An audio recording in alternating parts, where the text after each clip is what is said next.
Whether we like it or not, we live in an age where much of what goes on in our daily lives is monitored, collected, and sold to interested parties. Our driving records, our medical history, our internet traffic, and most importantly, our credit information. A mistake on your credit report could cost you money. It can increase the interest you pay on your loans, prevent you from getting a mortgage or buying a car, landing a job, or getting a security clearance. It's not uncommon.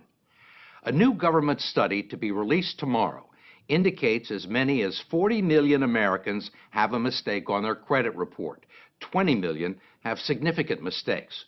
And our own investigation of the credit reporting industry shows that those mistakes can be nearly impossible to get removed from your record. The story will continue in a moment.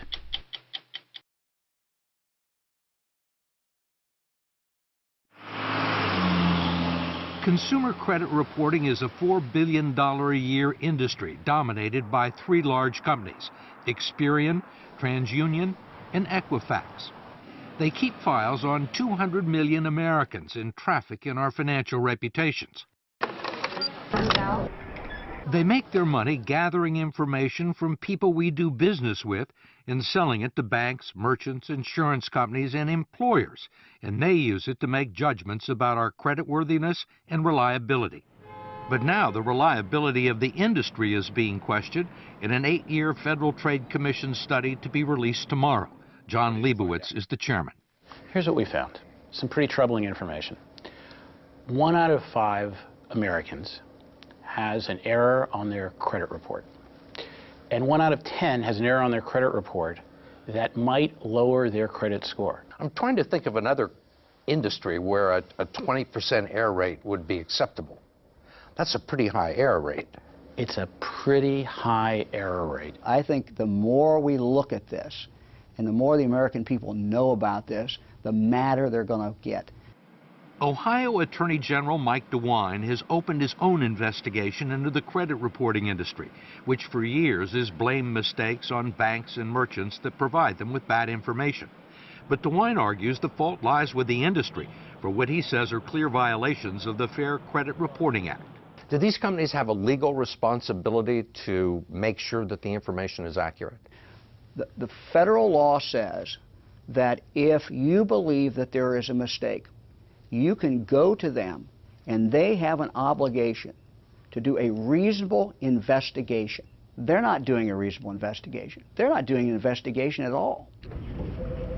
Every day, DeWine's office fields calls from desperate constituents who can't get the credit reporting agencies to answer their questions or correct mistakes on their report, like paid bills listed as delinquent, closed accounts listed as open, and bad debts that belong to other people with similar names or social security numbers. The problem is not that they make mistakes, it's they won't fix the mistakes.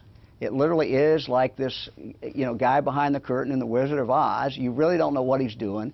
It really is a secret operation that is so hard to crack. 8 million people a year file disputes about their credit report, which usually requires a visit to the Experian, TransUnion, or Equifax websites. They're primarily designed to sell you premium products, not resolve a dispute, which is what I was trying to do. There's a toll-free number you can call, which is likely to connect you to someone on a faraway continent. Thank you for calling. My name is Kevin. How may I help you? Where are you located? India. India? But regardless of where they are or who you talk to, they won't be much help. Okay, so really, you can't do anything for me. I've just been talking to you for 15 minutes. I mean, the only thing you can do is to tell me to fill it out online. Yes, Mr. Croft. Okay, thank you. Besides the toll-free number, they also give you a post office box address where you can send a letter and documents supporting your claim. In each case, it's extremely unlikely that anyone with the authority to resolve your dispute will ever actually see it. Ask Sandra Cortez, a California accountant whose credit report confused her with an international drug trafficker. It took her 5 years to get it fixed. Or David Smith, the retired Army officer whose credit report listed a bankruptcy that wasn't his and triggered a foreclosure proceeding against his house in South Carolina. He's still dealing with the fallout. Or Judy Thomas, a trauma nurse with a horror story worthy of Hitchcock or Kafka. There's nobody to go to. There's nobody. You just keep making phone calls and you just keep writing disputes and you keep sending them your social security number and they don't care. Thomas, who manages 2 medical centers near Cleveland, says it all began in 1999 when she went shopping for a new dress and applied for a store credit card to get a 15% discount. She was denied. Was that the first time you'd ever been denied credit? Yes, very first time. Ever? Ever. Ever. But certainly not the last. It became a regular occurrence. The personal credit reports she got from Experian, TransUnion, and Equifax were all clean and without blemish. Yet she kept getting rejected and couldn't find out why. I would get a consumer report and it would look fine. I would go to the bank and they would tell me, oh no, you have all this debt. But no one would tell me what was on there. They wouldn't tell you what the debt No. was? And they wouldn't give you a copy of the report No. that they had? Nope. It took Judy Thomas several years to discover what almost no one knows, that the credit reports the agencies send to you are different than the ones they sell to banks, merchants, and mortgage brokers. And she only found that out when a loan officer left her file on his desk and walked out of the room. And what did you see? I saw debt from Utah Medical Center. I saw debt from a veterinarian clinic in Utah. I saw collections for a Judith Kendall. Judith Kendall, not Judy Thomas. Correct. What's going through your mind? What the hell is she doing on my credit report? What the hell is her debt doing on my credit report? You think this would be very simple to get straightened out? You would think. Yeah, you would think. This is my Judy Thomas versus Judith Kendall file. Instead, it became a 6-year battle with credit agencies requiring box loads of correspondence to try and prove that she was Judy Thomas, not Judith Kendall, all to no avail. You get a lot of time invested in this. How important are these documents? It's my life. There are logs of daily phone calls to dispute centers, hundreds of letters to Experian, Equifax, and TransUnion, even correspondence from Judith Kendall's creditors in Utah, acknowledging that the debts on her credit report aren't hers. I would get letters back from these companies saying this, in fact, is not you. You still couldn't get it off your credit report? No, I sent copies to the credit bureaus, and they would come back as mine, verified, verified.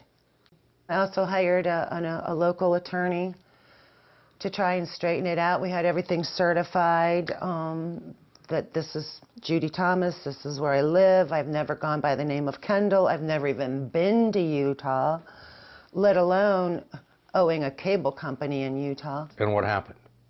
Nothing. Nothing? Nothing.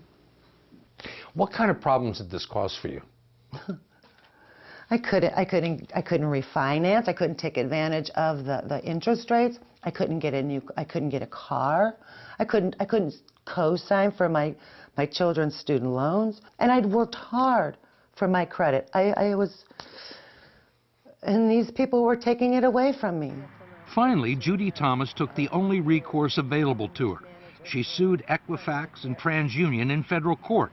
And after a year-long battle, the credit reporting agency settled for an undisclosed sum and promised to clean up her file.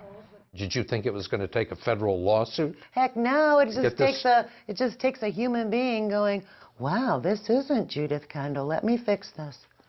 That's all they had to do. But as we discovered, that almost never happens. If you challenge a credit report and mail your information to a post office box in the United States, the dispute will likely be investigated in India or the Philippines or South America. We traveled 5,000 miles to the Chilean capital of Santiago, where we tracked down 3 former Experian employees. Carolina Herrera, Rodolfo Carrasco, and Enzo Valdivia were all dispute agents at Experian's National Consumer Assistance Center, although they say they weren't able to offer consumers much assistance. So if somebody had a problem with their credit report, they would send in a complaint and it would end up with you? Yeah, probably, yeah. So how many of these did you have to do a day? 90. 90. 90, yeah. Did you consider yourself investigators? No, not at all. Did you have any way to investigate these claims? No, we No. didn't. You can call the person. You can't pick up the phone and call them? No. No. Do you have phones? No. No. Could you email them? No. Did you have the authority to say, wait a minute, after looking at somebody's file and say that, you know, this is somebody made a mistake, this person doesn't owe this money? No, we didn't have that power. All they did was read the disputes and reduce them to a 2-digit code like never late or not mine. It was then sent with a 2- or 3-line summary and no documentation back to the bank or department store that furnished the original information. If there was a difference of opinion between the creditor and the person who was filing the complaint, how was it usually resolved in favor of the creditor? Yeah. Yeah. The creditor was always right. Mostly we took for granted the word of the bank. If the bank said, hey, this guy owns $100, so it is. None of us have ever interviewed anybody in Chile from Experian, and we've got a federal court ordering them to bring these people forward, and we're still waiting. Much of what's known about the inner workings of the consumer credit agencies come out of lawsuits filed by Len Bennett and Sylvia Goldsmith, who have subpoenaed company records and deposed employees and executives. They say under the current system, there is no way for people like Judy Thomas to get their problem solved. So all these people who take the time to meticulously document a case that the bill isn't theirs or the bill has been paid, that is never seen by anybody? It's not seen by anyone who considers it in determining whether or not information will be removed from a credit report. It's not forwarded on to the person who has the complaint with you? No, it is never forwarded on. Never forwarded on to the creditor. We can get a jury verdict for $1 million. That's chump change to some of these bureaus. They would rather pay a verdict in $1 million than to actually go in and change the policies and procedures that they have, because that's much more expensive to them. I can say this without qualification. The dispute procedures used by the credit reporting agencies, uniformly used, completely fail to comply with the Fair Credit Reporting Act. Courts have found that. The Federal Trade Commission has found that. It's not even a close call. Ohio Attorney General Mike DeWine agreed. I think the industry is a mess, and I think the impact it has on real people is just unconscionable. You think they're breaking the law? I think they're breaking the law. There is no doubt in my mind they are breaking the law. We wanted to talk to Equifax, TransUnion, and Experian, but like most consumers, we were unsuccessful. The agencies referred us to the spokesman for their lobbying group in Washington. He, too, declined our request for an on-camera interview, but did provide a written statement, citing an industry-sponsored survey that showed 95% of its customers were satisfied with the dispute process. The industry maintains it's in compliance with federal law. Go to 60minutesovertime.com to find out what you can do if you think there's a mistake on your credit report. Sponsored by Lyrica.